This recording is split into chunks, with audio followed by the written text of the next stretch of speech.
Hello friends, आज मैं आप लोगों के लिए लाई हूँ स्वामी विवेकानंद की सच्ची कहानी, उनके लाइफ से जुड़ी हुई। स्वामी विवेकानंद बचपन से ही बुद्धिमान छात्र थे। उनके तेज़ दिमाग और प्रभावशाली बातों की वजह से सभी उनकी तरफ खींचे चले जाते थे। एक दिन स्कूल में भी स्वामी विवेकानंद अपने दोस्तों से बातें कर रहे थे। बातों ही बातों में स्वामी उन सबको एक कहानी सुनाने लगे। उनके दोस्तों को कहानी अच्छी लग रही थी, इसलिए सभी ध्यान से सुन रहे थे विवेकानंद कहानी सुनाने में। और उनके दोस्त कहानी सुनने में इतना खो गए कि किसी को पता ही नहीं चला कि मास्टर जी कब क्लास में आ गए। मास्टर जी ने क्लास में आते ही बच्चों को पढ़ाना शुरू कर दिया। आगे बैठे बच्चे उन्हें ध्यान से सुन रहे थे। कुछ ही देर में मास्टर जी के कानों तक विवेकानंद की हल्की आवाज़ पहुंची।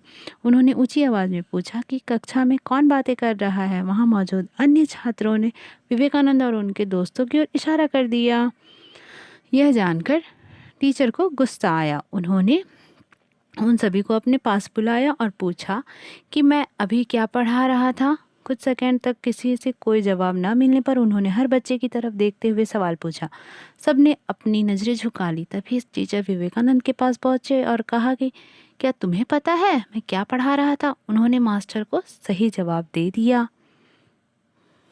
तब टीचर को लगा कि इन सब बच्चों में सिर्फ विवेकानंद ही ध्यान से पढ़ रहे थे, दूसरे बच्चे नहीं।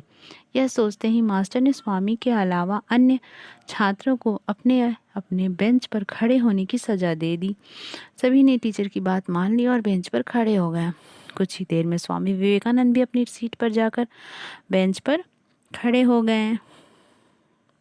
स्वामी को बेंच पर खड़ा देखकर मास्टर ने कहा कि मैंने तुम्हें सज़ा नहीं दी है, तुम बैठ जाओ।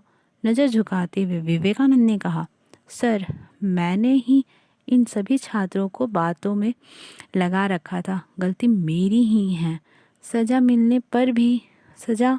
ना मिलने पर भी स्वामी विवेकानंद द्वारा सच बोलने पर सभी छात्र काफ़ी प्रभावित हुए।